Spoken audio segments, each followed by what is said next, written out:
Hey there, boys and girls. Welcome to this week's episode of Hollow Weekly. Nick and Garin here with Friday the 13th, part 4, right? 5. I always get mixed. A new beginning because, if you miss the final chapter, that was it, folks. There won't be any more. Jason's dead. That's it. It's final. It's final. But we can always have a new beginning.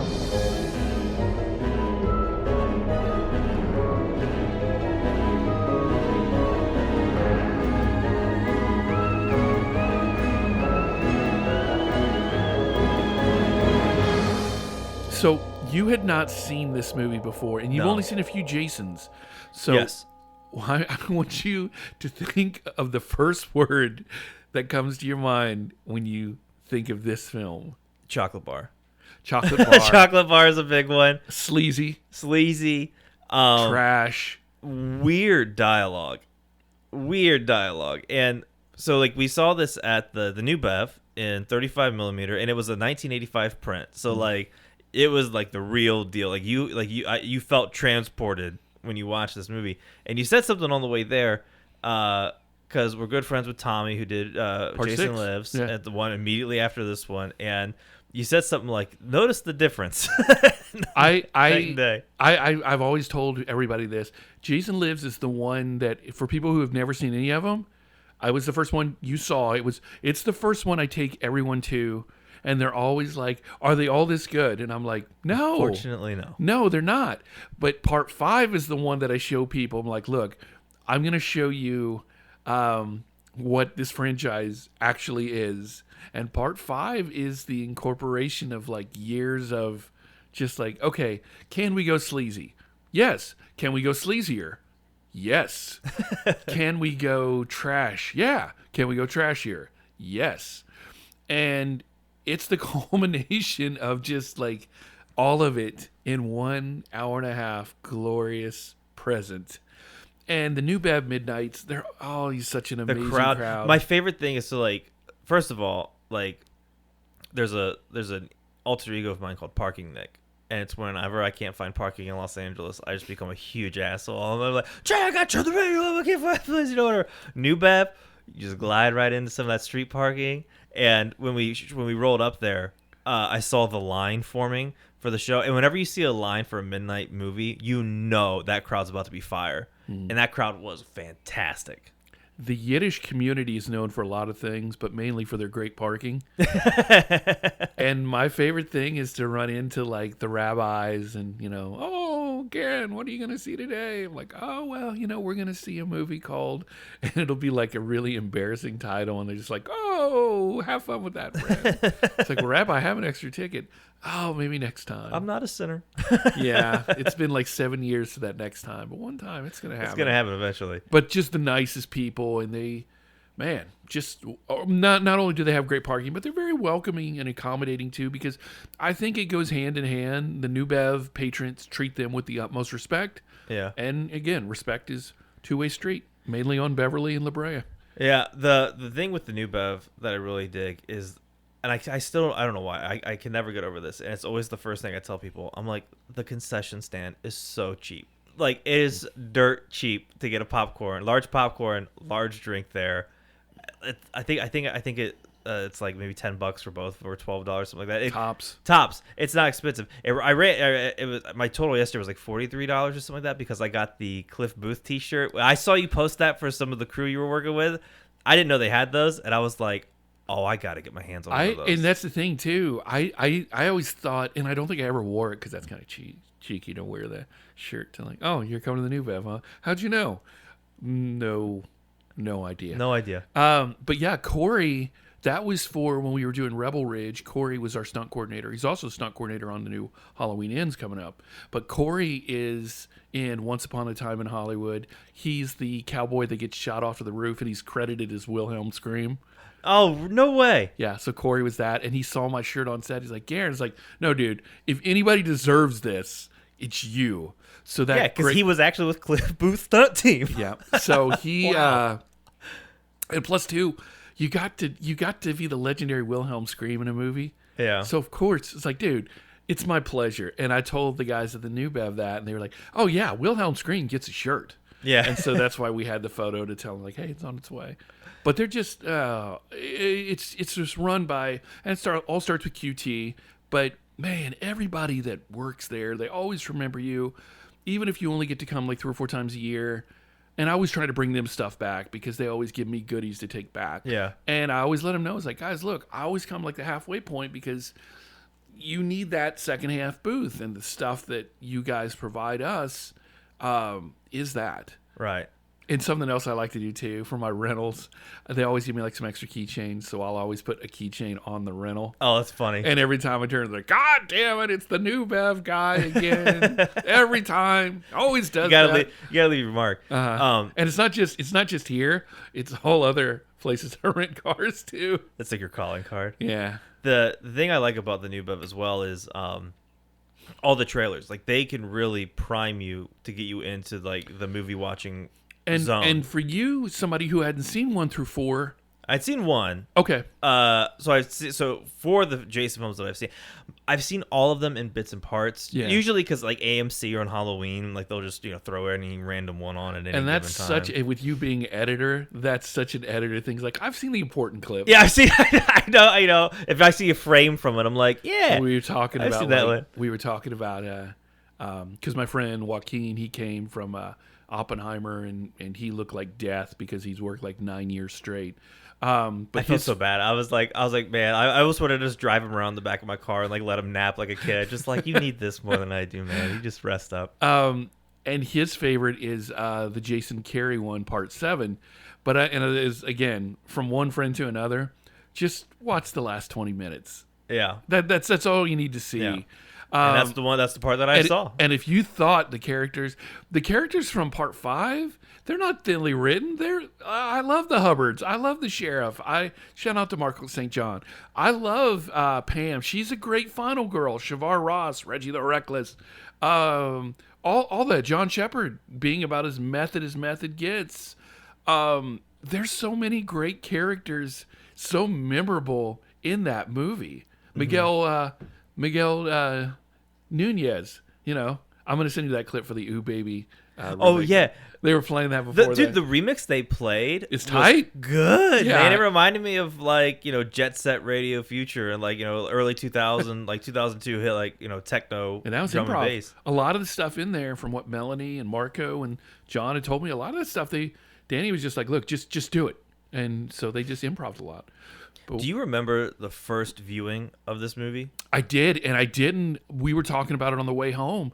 The very first time I saw it, I didn't really like it at all. I just thought it was trash, and I didn't like Halloween 3 the first time I saw it. But and we were talking on the ride home that it's funny that the Black Sheep, Wes Craven's New Nightmare, that those over time became some of my favorites. Jason Lives will always be my favorite. But Part 5 is my second. Halloween will always be my favorite, but Part 3 is my second. Right. Nightmare on Elm Street will always be my favorite, but Wes Craven's New Nightmare is my... Yeah. It's interesting. I wonder how the Black Sheep films come to be. Like, with this film, they just ran it. It was like a run and gun operation, right? Like the guy didn't really care to be a director, is that what you were saying? He's got 3 films to his name. And then all the porn and he shot before that. Technically, we should count the porn. I think the porn is part of the 4. Really? Because he had done the last movie he ever did in his life was what we saw last night. So, wow. Yeah, because Savage Streets, he was the AP on Heaven's War. He had done a porn. And then he had done A New Beginning, and that was it. Wow. But it's crazy. The directors who do the Friday the 13th are just like the actors who play Jason. Ask Tommy. It's your title, and it's with you the rest of your life. Dude, you did a Friday the 13th, and it's just like... Yeah, that's pretty big. That's still... It really is. Yeah. It Especially with the lawsuit, like no one knowing when another one's going to Yeah. come out. I saw Bloody Disgusting had an article saying that there might be one sooner than we think, that something might be happening, but it's one of those I'll believe it when I see it. Exactly. And then the last one, the remake, it It's funny too. As like I had a chance to go see it opening night of Friday the 13th Part 3 in 3D. Don't wait for the entire Jeopardy theme to go off before you ask me which one I saw. It's pretty clear. Pretty clear. Yeah, I was like, on film in 3D or this piece of crap? Sorry. And I was like, I'm gonna go see that. This one though, I like the comparison to Halloween 3 because it's one of those that, you know, whenever you bring Halloween 3 has definitely found its footing, especially within like the last, you know, 5 or 6 years. People come to realize that it is a great movie and Tom the Fuck Machine Atkins is great. But it's one of those things, you know, Michael Myers isn't in it. Technically, Jason is in it. Yeah. Jason's in it more than Michael is at all in Halloween 3. You know, he's probably Michael Myers is in it because, you know, in Halloween 3 they run trailers for Halloween 3, and that's about as much Michael Myers as you saw original Jason. It's probably about equal for like when Tommy's having his hallucinations. Yeah, that it probably equals out to about the same amount of screen time. And no Jason has ever taken a beating more than the Jason that did Part 5. I mean, he gets stabbed in the schlong. He gets run over by a tractor. He gets his arm cut in half on a chainsaw. He gets stabbed. And my favorite thing is like after Reggie the Reckless runs him over with the tractor. The tractor. He looks down. He's all bloody. He's like, "The fuck! This isn't supposed to happen. They're not supposed to fight back." And they do. That dude took a beating. He took I needed an ice pack. Yeah. After watching it, got his hand chopped off. Fell on the spikes. And was just like, dude, anything else that we might want to do to this poor guy? I felt how censored it was from the MPAA. Nerd. Because the one thing is you think about Friday the 13th, you think of, you know, machetes and gore. This is probably I would be very curious to see like what the goriest Friday the 13th is and why this is probably the least goriest. I could be wrong though, because, you know, obviously I haven't seen all of it. I think it's retribution from the MPAA because, you know, Paramount did tell him, it's like, look, Part 4 is the last one we're ever going to do. Just cut us some slack because 4 has incredible gore. Not a lot of cutaways. It's got amazing gore, amazing effects because Savini came back. And it's... Oh, killer. So I'm sure that they felt like, okay, you duped us. Right. You duped us. You lied to us. You told us that was it. And, you know, Danny, you give Danny the choice between breast and kills. He's going to go breast. Yeah. And that's what he did. Yep. And so that's why there's so much nudity in it because, like, okay, well, we're an R. We're borderline X. It's just, you know, it's a telltale. It's a trashy movie made by a guy who loves trash. And it shows with his trashy script. But I'm just assuming that as much as it was castrated, Tommy's movie wasn't really, except for like the triple beheading. Mm-hmm. They had to do like a cutaway to that, and you just saw the bodies fall. But they did film it where all 3 of their heads got chopped off. They were pretty lenient to his. The one that got butchered the most was the New Blood. Those were just, God. You just watch that. It was like, well, what are we... Me and my buddy Barnaby, we went up to the Belcourt in Nashville to see it because they had Tommy's Friday night and then they had Saturdays. And my friends, I brought a whole bunch of friends that had never seen Jason Lives to that, and they were like, and they jumped. They're like, that was so much fun. That was so great. Then don't come tomorrow. Okay, good. And they didn't. It was just me and Barnaby. Give me a good heads up. But it was just, all the kills were lame, but not because it was from the lack of effects. Yeah, the effects were top notch. It's just whether it was production or whether it was the MPAA or probably both, just got castrated. I will say with the lack of gore in this one, it made up for it in other parts. So there's a lot of very funny parts in this movie. This is a funny Friday the 13th movie. Yeah. Especially with the one guy who drove Tommy, the cokehead. Bob DeSimone. That whole scene had people were cracking up because it was so ridiculous. Like that guy was. I almost want to rewatch that scene. There's a part where he snorts the coke. He goes, "Oi, oi!" He makes some kind of noise, and everyone just lost their shit. Like there was so many like You wouldn't expect a Friday the 13th movie to be as funny as this was. And probably I'm guessing because I'm friends with Bob on Facebook. He would probably tell you that a lot of that stuff was just random, I probably believe just that. ad libbed. Yeah, because it felt like a heavily. Where he's like ad-libbed. flicking his tongue at like the one woman when he drops Tommy off. Like that feels like there's So there's 80s. no way the director was like, so here's your Here's motivation. what I really want you to do. yeah, Why yeah. would- This is integral to the story. Oh yeah, because if you have a sharp eye, you see that he's reading porn. Oh yeah, on in the that- front. Yeah, when in the front of the truck. So there's a lot of really funny stuff, but there was also very sparse throughout the movie. There was a few parts of shit that I think would work in a horror movie today. Like there was two shots in particular that we talked about. There was one right when after the cokehead dies and the girlfriend comes out from the diner, and she's waiting in the car. There was a shot where the camera just dollies in like real slow while she's like waiting for him, looking out the window. But the way it's framed and the way it's shot and her acting, like I was just telling myself, you could literally lift that scene and put it in any other horror movie today, and it would just be pure excellence. Yeah. And to have that in this movie, where the guy, a few scenes ago, you have this one guy like squeezing chocolate bars and ruining laundry, and then you have this shot that would just completely fucking play any time today wonderfully. It's like a tornado almost. Of like this Jason movie is a tornado. It's just shit flying. You see a cow, flying. The cow Yeah. from Twisted. Yeah, you It's see the not cow. in the movie. It's Yeah. like, oh, there goes the cow. Yeah. It's never in the show. You see that, that, and then the second shot that really blew me away was when quote Jason is chasing the final girl and the kid, and it's just pouring the rain out, and he's just framed in the middle of this barn. I love that shot. When we saw it at the drive-in at the Skyline, because they don't mind you taking photos of the stuff. Because I'd seen it so much. My friend Barnaby has an exceptional camera. I'm like, look, get ready to do this shot, and it was beautiful. And it's fun too, like getting those. Because at the drive-in you can make excellent stills. Yeah. Frame it up to where like you can see it on the giant drive-in screen. And I would send them to my friend Marco St. John, who played Sheriff Exposition, to John.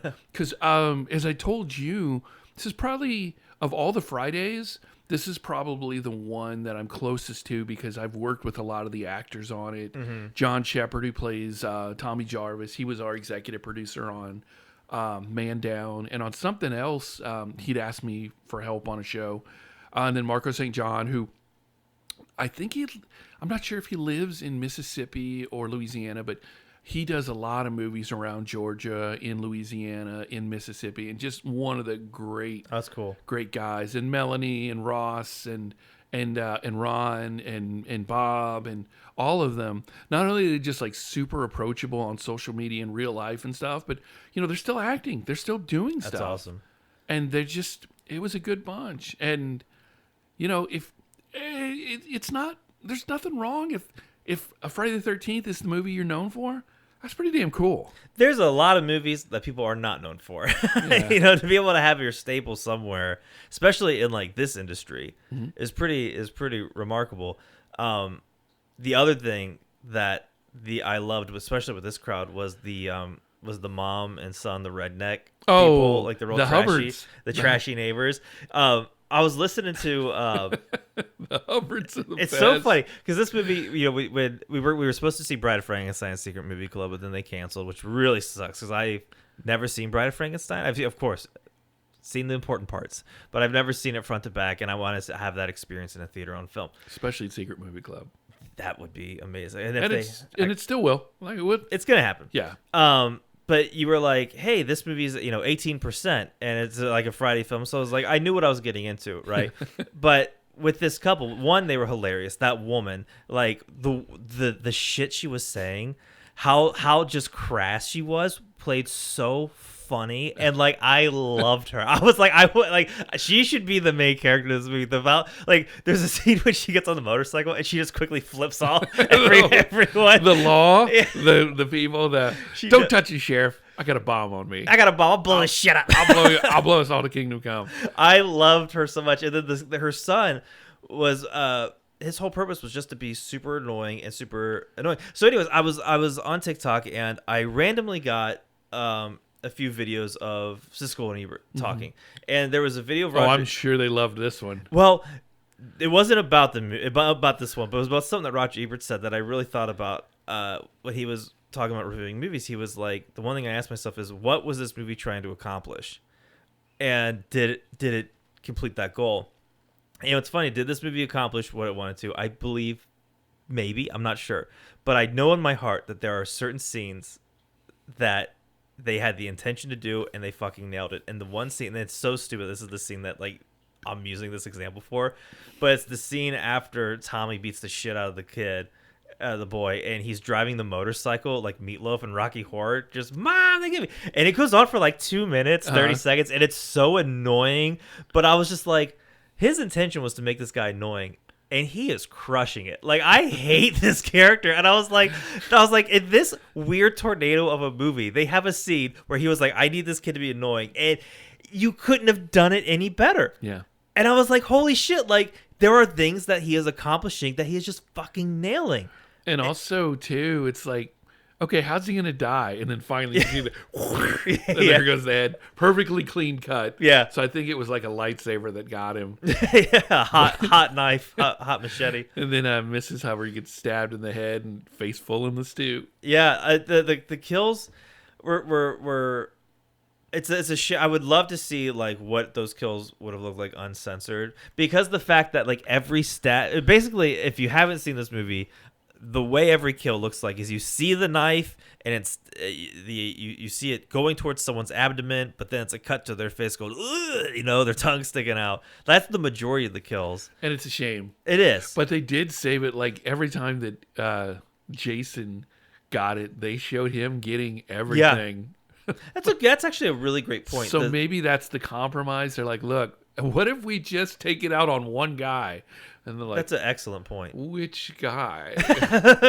Who should it? Okay, look, we have a deal. All right, so we're gonna. Oh yeah, it's fine. It's fine. Do whatever you want to. It's like when Leo's trying to sell Cliff Booth to the stunt coordinator. He's like, no, do whatever you want. Blow him up. He's just grateful for the work. Hit him with a car. He can do anything.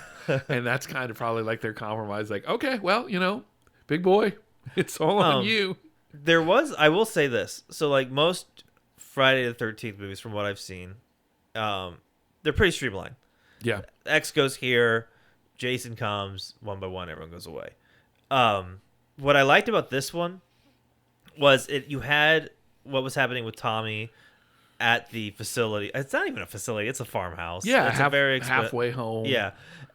So it would just cut to his story, how he was dealing with it, and then it cuts to like a small vignette of, quote, Jason working his way there. And I thought that was kind of interesting. It was like, we're going to focus over here, and then Jason's over here. And we're going to focus over here, Jason's over here. But he's a little bit closer now. Yeah. We go over here, and now we're back to Jason. Now he's there. And then the way they just, it was sort of, it's funny. In Dunkirk, all the timelines start to merge. It was kind of like that a little bit, where like Jason's story was starting to merge with Tommy at the house, and how they eventually, clashed with each other. I thought that was different, and I liked it. I think Chris Nolan would have liked A New Beginning. I think he would too. We gotta get him on this. Hey, it's like when we had Paul Thomas Anderson stick around for. We had him sticking around for our ticket to Hawaii. It is great, and the fact that he did stay for it and he wasn't judgmental, he was just like, "Huh, a snake in the toilet." I probably would have done that. Also, the gentleman who plays, because Tommy Morga, he's a legendary stuntman who's been doing it forever, and he's still in the business too. And again, he's super sociable and just a great guy. He played Jason in this one, and Dick Warlock was the stunt coordinator who played Michael Myers in Halloween 2. Oh, wow. So they have this great still of them on set with Dick in the Michael Myers jumpsuit and Tom in the Friday the 13th. Oh, no way. It's a great one. And it's cool too, because like you can get them to sign it to that. But I thought Tom did an exceptional job as Jason, because the good look for, and I know that kind of all changed when Buechler took over, because he's a effects god. So you would want to do that. But when you think of Jason, you think of like kind of the jumpsuit and the white shiny mask, and and that's kind of the look. And I thought he did a great job. He played both. He played Hallucian Jason, and then he played Pseudo Jason. But I thought he did a great job. He did a fantastic job. In fact, one of the things that sort of resonated with me in the beginning of the movie when it showed like Corey Feldman like watching the two guys on bring Jason back, just the way he got up out of the grave and started walking towards them. The idea of watching Jason through the child's perspective just felt inherently terrifying, and the way he got up out of the grave, I was like, because there's the only thing you can do, you have a mask. It's not like you can express it with your face, so you really just have the way you move. And I thought the way he moved, I was convinced, like, I don't want him coming after me. Like, he kind of had a little giddy up too, you know. He was rested, and also too, it was very thoughtful that they buried him with a machete and an ice pick. Like, what the hell? And like 2 feet underground. They just did not try. Laziest Undertaker ever. It's funny. Undertaker. He did do the Undertaker. Yeah, I just like all the worms coming off. Everyone comes up. I did enjoy that. It was a good. It's so weird. For some reason I gotta stick up my ass about like it's hard for me to like call it a J. Like I'm having whatever the people had about like Halloween 3, but like Michael Myers not being in it. I kind of have it a little bit with this one, and I don't know why. Like I love Halloween 3, but I also I don't not like this movie. Yeah, it's weird. I know that it's not good. Yeah, but this was a great time. Yeah, and again, the reason why, like, I mean, the first time I ever saw it, because again, for Terror Tuesday, it was on the no-show list for a long time, right? And eventually, Joe, we can wean on Joe because we finally got New Nightmare. And again, too, when you get older, sometimes you watch things a little differently. It's like, cool, right. I'm seeing it in widescreen. I'm seeing it in this. And maybe, with the expansion of the format, your brain expands. I'm reaching. But sometimes, like, you know what? I hated Halloween 3 as a little kid. I hated this movie as a little kid. But as somebody in their 50s, I love this. But again, it comes down to, and it always will with movies, how was your audience? How was your audience? And I cannot plead that enough because everybody, oh man, it's dropping on this. I can watch it at home and have my review. It's like, no. Go see it with an audience. It's very crazy you say that. And those folks that use COVID and the world as an excuse. Okay, well, what was your excuse before it? Because you weren't doing it then either. Right. Yeah. I was just thinking to myself, like, if I had watched this movie by myself at home, like, I probably would have just very much disliked it. There would have been the part, like, the cool shots that still looked neat that I would have liked. But, like, there's just parts of the movie that just don't work without a huge... or not a huge audience, but just like an interactive audience. It just makes it like a spectacle almost. Like there's, and I hate saying it, it's so cheesy and so delusional, but like it's so true. There's like a fucking magic in there, dude. Like when you're watching with those other people and everyone's just like, because there's a lot of ridiculous stuff in this movie. Like the dialogue is trash. Like the dialogue is trash. Like they would have been better off just reading fortune cookies for for dialogue in this movie, honestly. But the fact that it's so wild and everyone in the theater completely just understands that and just laughs at how absurd it is. It just it puts a band-aid over it. Like you forgive it. You're like, this is trash. I understand it's trash. What are we going to experience next as a group? And there's just nothing like it. And it's truly the definition that it's like, guys, look, shit's supposed to be fun. Just go have fun. And you guys have your regular series of how low you can go. Can't go much lower than this one, bro. No. You're going to be really hard to find something at 17% that is that entertaining. Mm-hmm. But seriously, 18%, man, fuck you. 18%. You know what's funny? To be honest, I don't know what, I feel like this movie shouldn't have a percentage. This movie is just, I keep thinking about that tornado. I keep seeing that cow, flying around. This movie just needs to exist in this weird astral plane. Like, for some reason, you look up in the sky, there's a Friday the 3rd, there's a new beginning. Like, I don't know how to describe it. I don't know why that makes sense in my brain. It's just like the unicorn of a movie. Yeah. And Paramount could have just pulled the plug on this thing because it did. It did its job. It opened number 1. It was made for like $2.5 million, made probably like 30. Yeah. And after they want the bragging rights and they want the opening week. After that, these movies were in theaters for maybe three more weeks. And if you had a second run theater, it was there always within a month and then gone, because they always wanted it out on video by Halloween, by that season. Right. So how lucky was Tommy to get that opportunity? They're like, look, everyone, yes, this movie made a lot of money, but we alienated our fans. We need you to come save this. And dude, Tommy was just good for him. He was like, look, you get Jason back. You can do whatever you want. You can do this. You can do that. He made, as they say on the kill count, he made a real movie. Yeah. You car chases, Alice Cooper soundtrack. You got. I mean, it's no offense to Danny. Like, the movie, it was a great time. Mm-hmm. But Jason Lives is like you said, it is a movie. Like, it is a movie. Exceptionally well shot, well made, and that's with Tommy fighting with UPM for scraps. Wow. And also too, it's like, he's got the oh God, what was it from the 30s? They got the screwball comedy dialogue. You got all the winks and nods to other horror filmmakers. You know what it is? So, like, you introduced us to Tommy. He came over. We did an episode, and it was fantastic. Like, that dude loves movies, and I had no idea how many TV movies he did. Like, he's directed a lot. Like, he was telling us, that he about his meeting he had with Marlon Brando. He directed the movie Lucille Ball, and the difference is, you can tell which Friday was directed by a guy who made porn, mm-hmm. and which Friday was made by a guy who absolutely loves movies. Like that. Tommy loves movies. Like that is his drive. That is his soul. That is what fuels him. And that's why it's so funny that these movies just happen to be back to back in the franchise. Yep. Like, it's you could just feel it.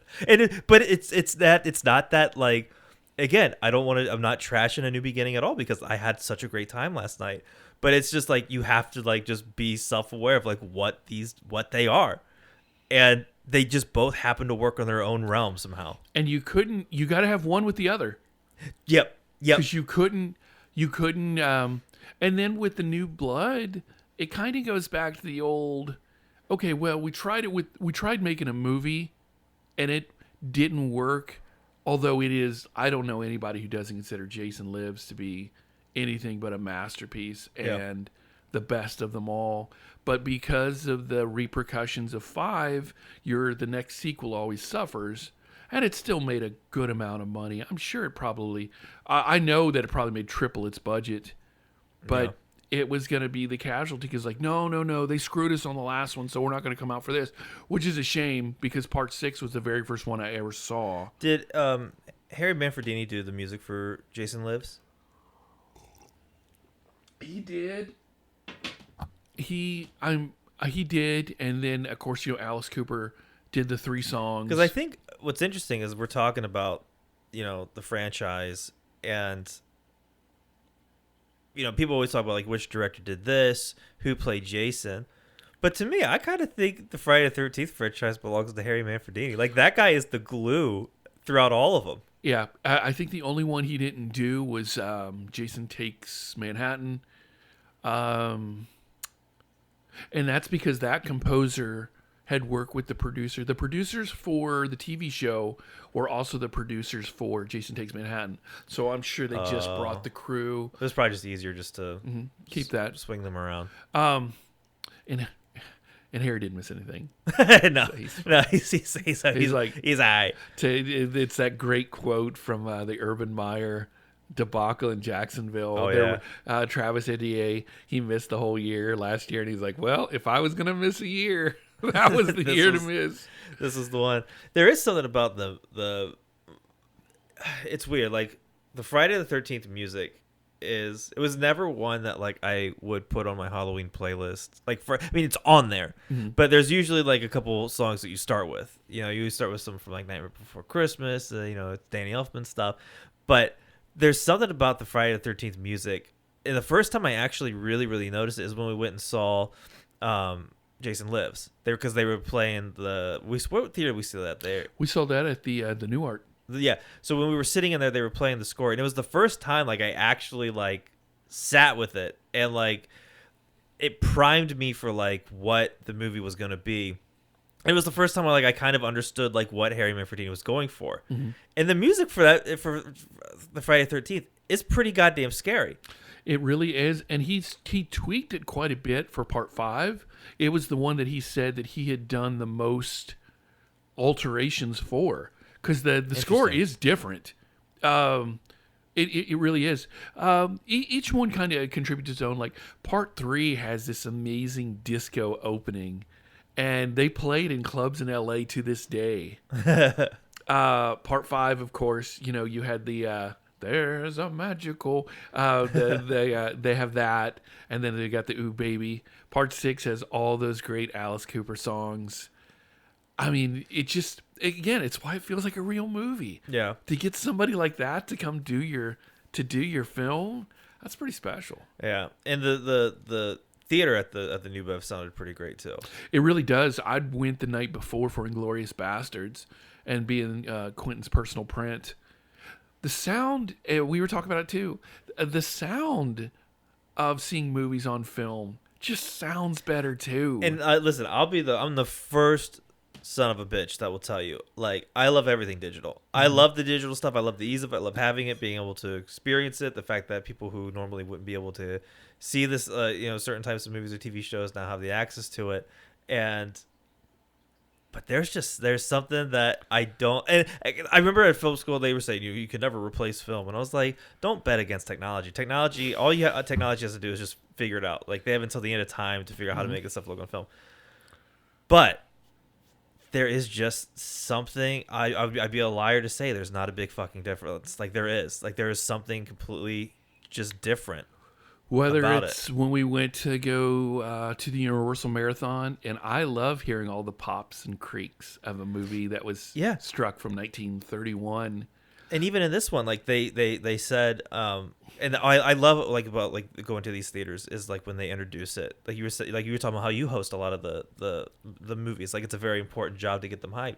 And like the guy at the New Bev last night said, this is a print from 1985, so it's gonna have a little wear and tear here. And there is a charm to that wear and tear. Like there's certain scenes, like when they cut between scenes, like you see like the film shake, or there's like an abrupt cut, and it kind of messes with the pacing, but it also, for what it kind of messes up in like the pacing that you see visually, it adds to a charm, and that charm is invaluable. Yeah, I mean it's the reason why people are standing in line for it like they did in 1985. And some of the best hype people, like our friend Craig from Secret Movie Club, and Lars at AFS, and Laird at Weird Wednesday, and Zach and Joe at Terror Tuesday. Even like I remember, like even if the movie was terrible, I would just be there. Because watching Zach and Joe do Intro Terror Tuesday, it was almost like a set. It was great. There were movies that I just didn't want to see, but I wanted to be there for the intro. And with Laird and Lars, I was going to learn something all the time. Yeah. Yeah. And when I was lucky enough to work with those actors, thanks to what I'd learned from them. Yeah. Working with Quentin, working with those folks. And man, Craig's intros for Secret Movie Club are legendary. Dude, I was just gonna say the one intro. So all of them are great. Everyone brings their own charm, and it works for whatever movie they're showing and whatever setting you're in. The one that the only reason I can tell you that I know what canon films are, is because of the Secret Movie Club. Yeah, that intro, like they really gave you like. I mean, it's almost like a little lecture. Yeah. Like I mean, I feel like I should have a notepad. When they're talking about, like, I'm learning shit. Yeah. They do such a killer job at Secret Movie Club. They really do. And a lot of the drive-ins that I go to, the Skyline and the Mahoning, whether it's Jeff doing the intro or Virgil giving you a little history before the show, the Mahoning is great because it has the Mahoning radio, which you can actually just go on to and listen. Even if you're not at the drive-in, there's an app that will let you listen in on whatever they're playing that night. Oh, that's so cool. It's fantastic. Well, I don't think we touched on this, but the the intro, the thing I like about the new Bev is they do a pretty small intro. They don't really talk a lot because they let the trailers prime you. Yep. And I think that's a really interesting tactic that they do. And what they did last night was they showed the trailers from Friday Part 1 through 4. For anybody who needs caught up, on a refresher. And it worked. Everyone, I like, you know, like I've seen Part 1, X, Lives, and now this one, and the rest here and there. But like I felt like I was totally caught up. Do you remember the nicest thing about those trailers? They consistently reminded you of what movie you were going to see. Dude, the worst offender was Part 3 in 3D. Yeah, it's in 3D. Really? This summer, Friday the 13th, Part 3 in 3D, and then then it shows like 3. later. Yeah, Friday the 13th, Part 3 in 3D, and you're like, oh my god. And then I feel like they almost did it twice back to back at the end just because they could. It was like they wanted to, but somebody stopped them. Okay, they get it, bro. They're like, shut up, Enough. I'm gonna go to sleep. Friday the 13th, Part 3. Of course, Part 1 and 2, the countdown, which is great. That was great. I did like that. Well, because it was like 1, and then they're just showing all the kills, and then for Part 2, it was like 14. 50. And it's a good thing they stopped, because by the time it would have gotten into Part 4, 97, 98. I know. 90, and Jason could have been 100. That would have been the best one. That would have been great. What was cool about the trailers when the numbers kept going up is every time the number went up, like it was like 1 through 13, and you know, a couple laughs here and there, like it's funny. And then as soon as it went 16, people were like, "Oh, come on!" And then it was like 20, and everyone's like, "Jesus Christ!" Everyone's losing it. Yeah. So I need you to see Part 4 just for Crispin Glover. And 4 is great, but 4 is worth the wait to see at the New Bev. Mm-hmm. But you'll have just as good as time. We showed it at Pertania for a midnight screening, and my buddy Chris Harper, who's a legendary pro wrestling manager, Hardbody Harper. If you're not a hard body, you're a nobody. Greatest tagline ever. Oh, that's cool. But yeah, shout out to Chris, and he was laughing so hard at the end of it, like you'd think we were watching The Room or something. And he's got this incredible laugh to begin with, but he was in tears by the end of it. But when Jason is actually killed in the end, though, is like, wow, okay, that was legit badass, right? Because again, I think the MPAA was a little kinder to him, because they're like, look, we promise this is the it. No more trash movies. No, okay, put her there, pal. And they were both like, sucker. But I got, I'd always wanted to work and meet Crispin Glover. So the end of 2020, I got called to do a pilot in Mississippi. God, I can't remember, the name escapes me, but sadly, needless to say, it didn't get picked up. Right. But we had some incredible. We had Susan Sarandon. We had the great Danny Houston. Crispin was in it, and we only had Crispin for one day for one scene, and I was so excited to meet him. And his character there, I'm sure you've done pickup days, additional days, stuff like that. So you don't get the full script. We just get the sides. Yeah. I don't know what they've shot in Los Angeles. I can only go with what they've given me. So he's in a giant bird costume. Oh my god! And it's so, if you were ever going to meet Crispin Glover, it was going to be in a bird costume. So I finally go over to him, and he takes his bird head off. And I was like, hey, Crispin, my name's Garin, and I'm this and that. And I just want to tell you, it's like, I'm really excited to be working with you, and it's an honor. And he was just, he hands me his giant bird head, because I think he thought I was costumes. And he was like, Garin, or no, he asked me what my name was. He's like, what was it again? I was like, it's Garin. He's like, Garin, he sticks out his bird arm to shake my hand. He's like, Garin, he gives me the double bird shake. He's like, it's really nice double to meet. Bird I shake. know. That's when you knew it was legit. Because I wish I had a photo of it, because I don't take photos. I don't do that. The double bird shake. But he was just so nice and so happy that somebody came over to talk to him. And he's like, that's great, Garin. That's so wonderful. It's like, I'm picture wrapped on this, but you know what? That really made my day. And I learned, besides the fact that like no human being has aged as well as him, I learned that the George McFly laugh is his real laugh, because he gave me that. Oh my god! And I was like, oh my god, this is the greatest thing. Checking two things off. You're gonna hear that with your own ears. But that's his real laugh. Wow. So I'm just standing there, and he takes off, literally flies off set because he's in a bird In a bird costume. costume. I'm standing there holding the bird head. And my friend Natalie comes up and just grabs it from me and walks off. And then, our beautiful second, Gina comes up to me. She's like, did you talk to him? I was like, yeah, he was great. He was wonderful. She's like, no one has spoke to him the entire pilot. How did you get him to talk to you? I was like, I just went up to talk to him. Oh. It's like, yeah, you guys haven't spoken to him the whole show? No. Oh man. And it was just like, That's lonely. Well, I think because his reputation might persist for some of that. People would probably feel hesitant to approach. And I don't care. A fan knows a fan.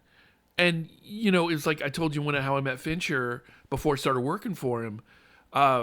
You know, even though you're masked because of COVID, people can see a smile. Yeah. And they can see how, you know, excited you are to meet them. And, Right. and a fan knows a fan.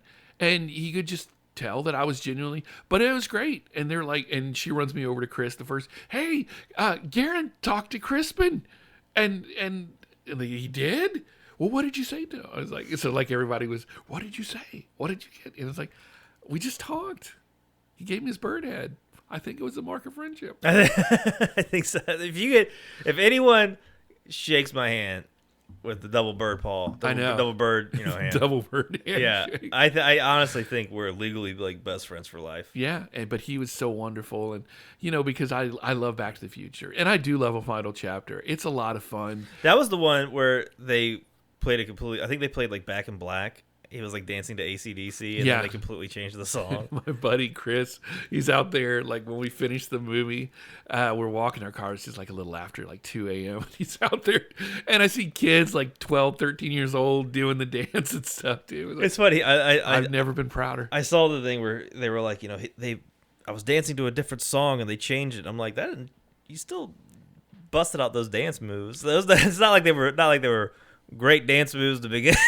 And also, it's not a Tarantino film. More than likely, that music we play on set, we're going to keep. But on that, probably can't afford AC/DC. No, that's a rough. First of all, whoever decided to play AC/DC like they could afford that is a pretty tall order too. Yeah. I was like, guys, look, we barely have money for second meal, so we're probably not going to be able to play Back in Black. Yeah, that's Just saying. it's gonna cost us a pretty penny. The movie's so much fun, and you get out of there at like 2:30 in the morning, Dude, that's the thing is when you leave. My favorite thing is all the people having conversations afterwards. AMC, you can see a movie nowadays at a regular theater of like new films. Everyone just goes to their car, go home.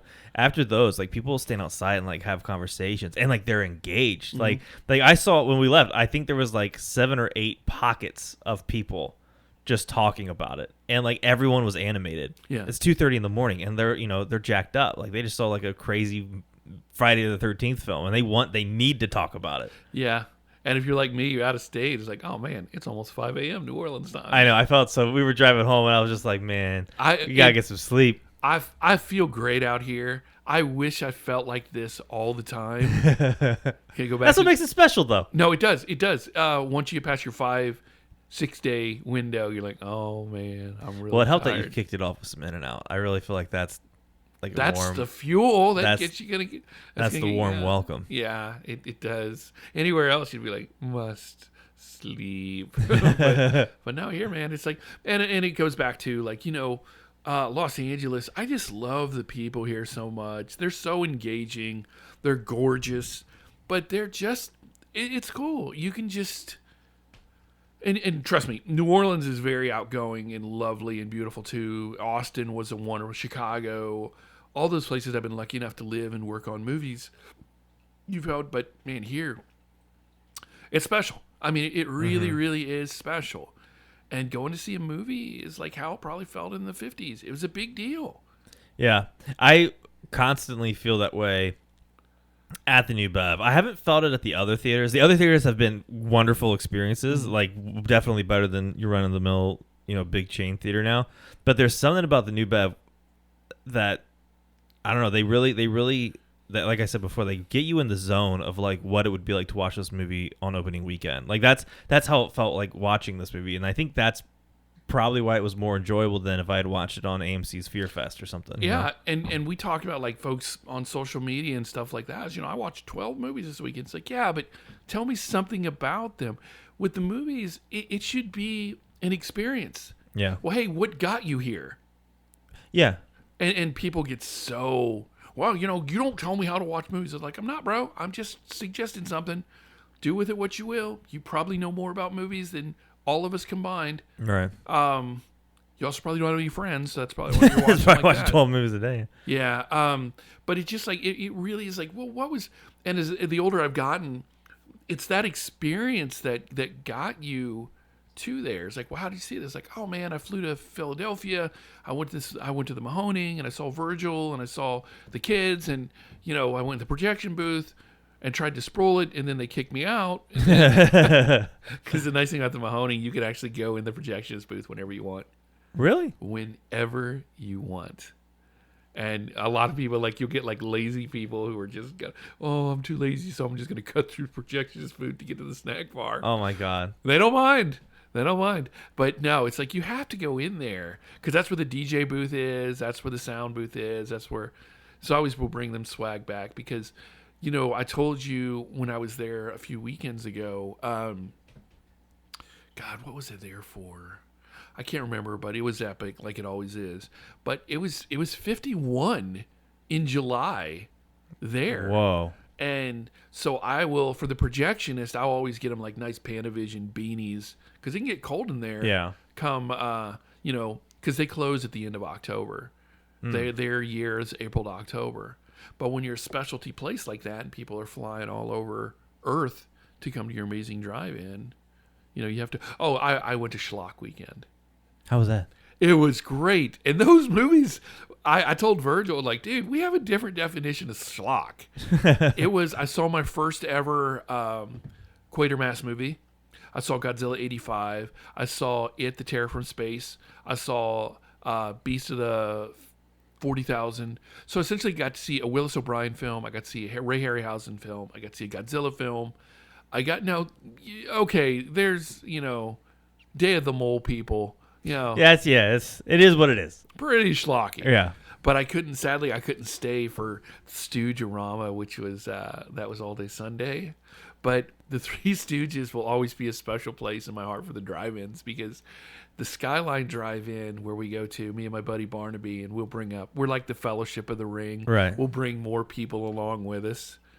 I used to, whenever we would go, when we programmed the room at the Britannia in New Orleans, I'll get like 18 people. We refer to ourselves as the Fellowship of the Room.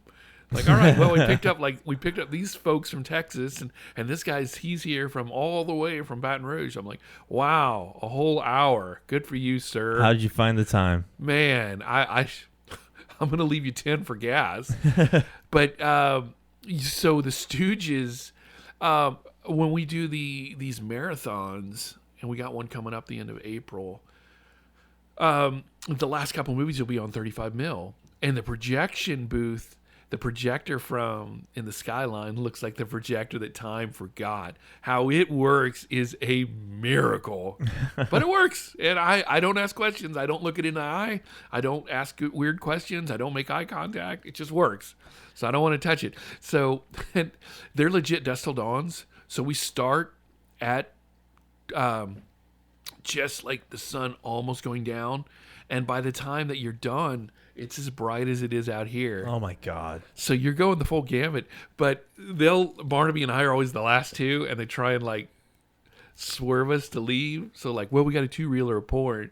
Okay, maybe that'll get them out of here. And then they're like they see us watching it, and we're like jumping around and stuff. And they're like, no, if anything, they seem more engaged. All right, well, let's try this 1-reeler of Stooges. And then after the Stooge is like, okay, they're giving us a thumbs up. They're going to leave. Jesus But Christ. yeah, it's just like, no, if anything, they seem impressed. they don't seem like they're going to leave anytime soon. No, I don't blame them. Maybe just play and they're the play a New Beginning next time. Oh, well, again, that's where I saw it, was the Skyline. for the very first time ever. And the two really that they had was a Danny Steinman porn at the end. Oh, about the softest thing you'll ever see. And I can count on my thumbs how many porns I watch, but I'm a 20-year Army guy who had enough troops in the barracks watching porns.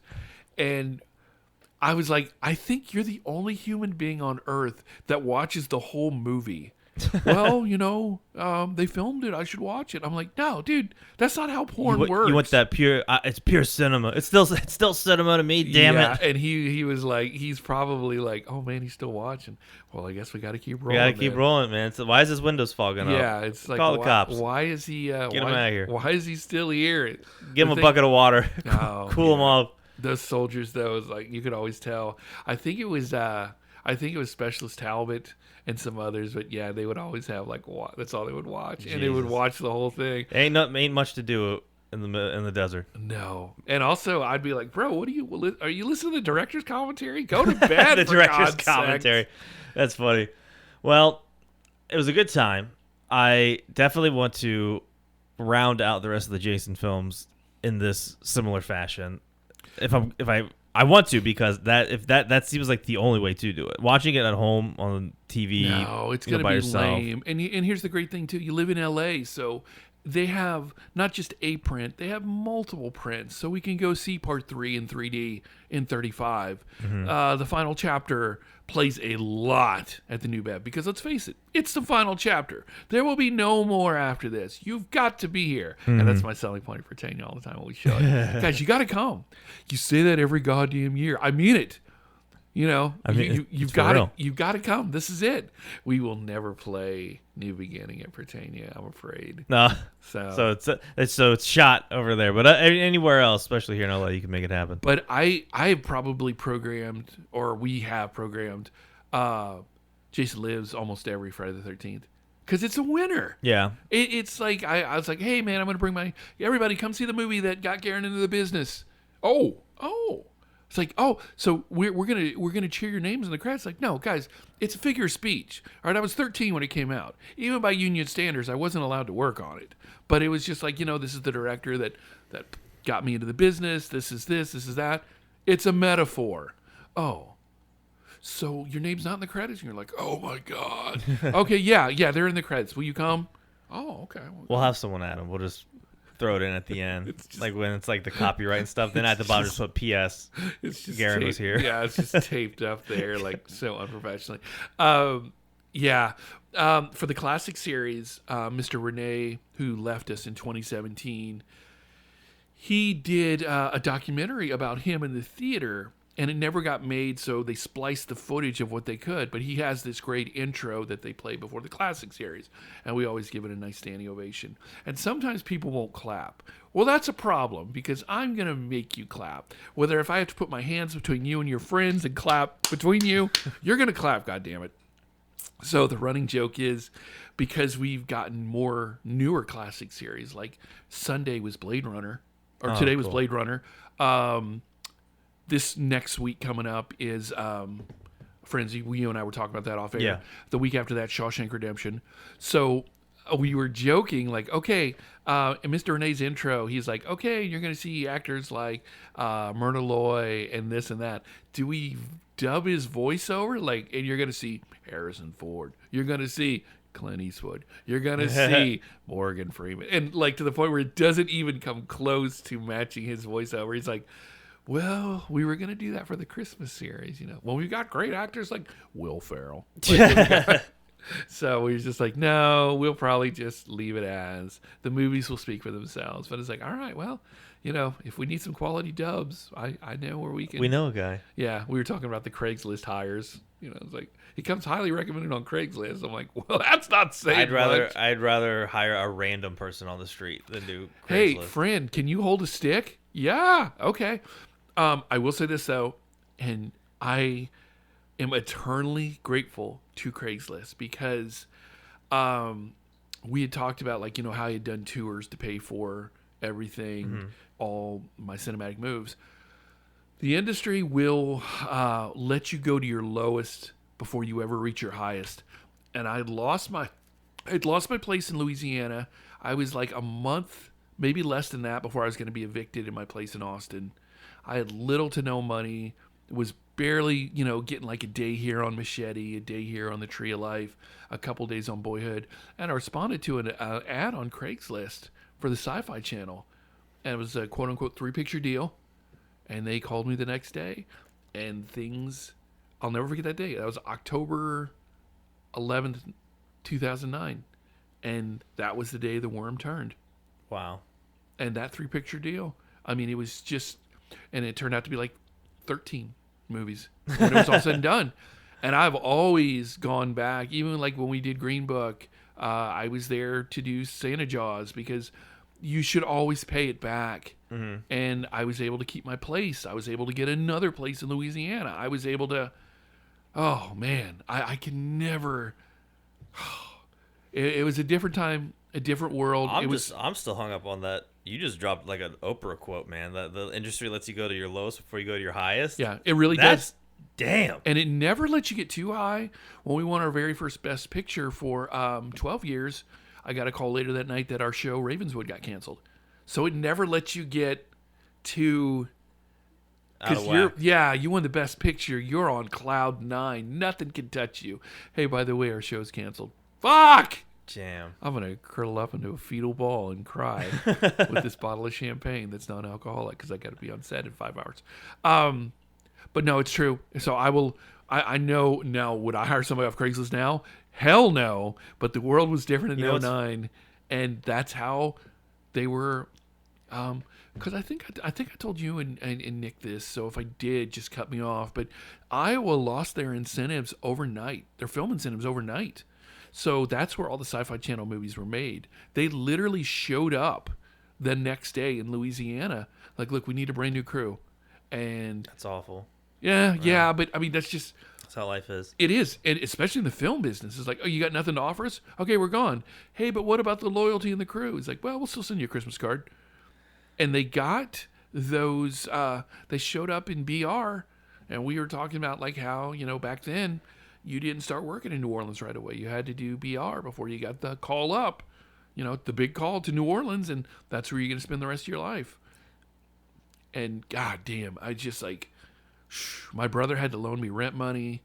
It was not a great time. Yeah. But it doesn't matter though, because again, you always, yeah, it always does. You always in life, and not just in films, but in life, it's like, oh dude, I remember that day.